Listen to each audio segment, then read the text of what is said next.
Hi అండి, అందరికీ నమస్కారం. Welcome to my channel. తల్లికి వందనం మరొక కీలక అప్డేట్. వారి పిల్లలకు కూడా డబ్బులు పడతాయి. ప్రభుత్వం సంచలన నిర్ణయం, లేటెస్ట్ అప్డేట్ రావడం జరిగింది. సో దానికి సంబంధించిన పూర్తి వివరం చెప్పడం కోసం నేను ఈ వీడియో చేస్తున్నాను. వీడియోని ఎక్కడ స్కిప్ చేయకుండా పూర్తిగా చూడండి.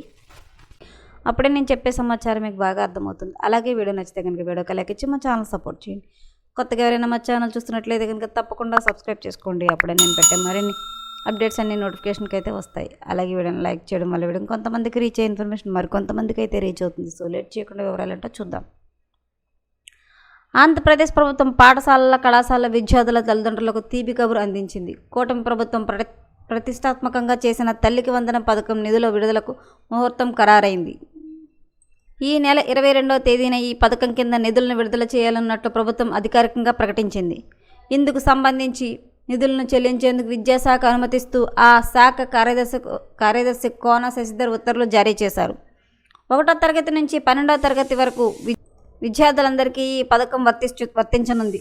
కూటమి ప్రభుత్వం అధికారంలోకి వచ్చిన తర్వాత పాఠశాలలో చదువుతున్న ప్రతి చిన్నారి ఈ పథకానికి అర్హులని 15,000 చొప్పున ఆర్థిక సాయం అందజేస్తామని, ఈ మొత్తంలో 13,000 నేరుగా తల్లుల బ్యాంక్ ఖాతాల్లో జమ చేస్తుండగా మిగిలిన 2,000ను పాఠశాల నిర్వహణ కోసం కేటాయిస్తున్నారు. ఈ విడతలో రాష్ట్ర వ్యాప్తంగా మొత్తం 67 లక్షల మంది విద్యార్థులు అద్దె చేకూరుండగా 42 లక్షల మంది విద్యార్థుల తల్లుల ఖాతాల్లో నగదు జమ కానుంది. ఈ విద్యా సంవత్సరంలో ఇప్పటికే బడులు కాలేజీల్లో చదువుతున్న విద్యార్థుల తల్లుల బ్యాంక్ ఖాతాలను ప్రభుత్వం పూర్తిగా వెరిఫై చేసింది. అర్హులైన విద్యార్థుల తుది జాబితాను ఈ నెల 22న గ్రామ వార్డు సచివాలయాల్లో ప్రదర్శించనున్నారు. అదే రోజున అర్హులైన తల్లుల ఖాతాల్లో నేరుగా నగదు బదిలీ అవుతుంది. ఇకపై ఈ ఏడాది కొత్తగా అడ్మిషన్లు పొందిన 1వ తరగతి నుంచి 9వ తరగతి విద్యార్థులతో పాటు ఇంటర్ మొదటి సంవత్సరంలో చేరిన అర్హులైన విద్యార్థులకు కూడా వారి తల్లుల ఖాతాలలో ఆగస్టు 30 నాటికి విడుదల జమ చేయనున్నారు. అంగన్వాడీ శానిటేషన్ వర్కర్ల పిల్లలకు ఛాన్స్. గతంలో ఎప్పుడూ లేని విధంగా ఈసారి అంగన్వాడీ శానిటరీ వర్కర్ల పిల్లలకు కూడా ఈ పథకం వర్తింపజేయనున్నారు. గతంలో యువగళం పాదయాత్ర సందర్భంగా విద్యాశాఖ మంత్రి నారా లోకేష్ ఇచ్చిన హామీకి అనుగుణంగానే ఈ నిర్ణయం తీసుకున్నారు.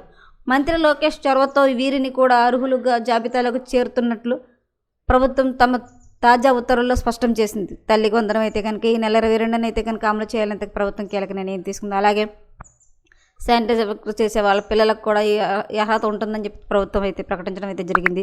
సో మరిన్ని లేటెస్ట్ అప్డేట్ల కోసం మా ఛానల్ తప్పకుండా సబ్స్క్రైబ్ చేసుకోండి. Thanks for watching.